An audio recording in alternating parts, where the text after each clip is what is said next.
Well, today wasn't one of my better days, actually. I tried very hard to finish two things. The second car, which I got very close to, but I didn't finish. I did show you how to touch up the chrome with some what they call liquid chrome. Is a kind of a paint stick. It looks like chrome. It's not very shiny, but it's good enough to get by. I mean, this is what we had. This is what it gives us, so it's better. All right, I'll take it. So I just gave a little demo of that. I put these rivets in. I've got some old trucks that need wheels. I found wheels, but I got a short axle. I need to switch them all to long axle, so that's going to be a process.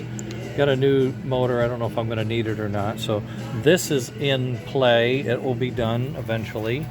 The other thing I worked on was a single drive Alco, and I tried to put in a DC controller. I tried to put in a rectifier. I was able to get it to operate. I wasn't happy with what it was doing. I started messing around and changing things, putting in volt regulators and additional components, thinking that something was overdriving. These fields are really hot, and I can't figure it out. So I think what I'm going to have to do is take this down, strip the motor, and that's why I have these spare parts here. I got a spare fields and armature that I know are good, okay?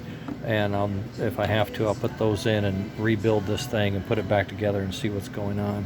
One odd thing, maybe some of you guys out there, if you see this, can help me. The drive system has two rubber wheels, which means, okay, twice the traction, but one rubber wheel is insulated. The other rubber wheel is also insulated. That means you only have one pickup wheel.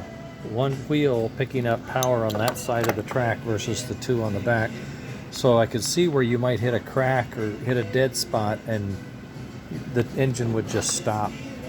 I don't know if that's correct. I'm thinking I need to change this rubber wheel that's on the hot side for a direct connect wheel, so I get traction, so I get contacts on both sides rather than one wheel. Not both sides, but two wheels, right? The other thing that I found was this, which is a good controller, is running really hot, and I don't like that. I'm afraid I'm going to burn something up. The motor's running hot, this is running hot, so I bypassed it and went directly to the transformer, AC, into the motor, as if it was on the rails doing something, and it gets hot, just taking AC. So I'm wondering if it's the motor causing the overheat up here.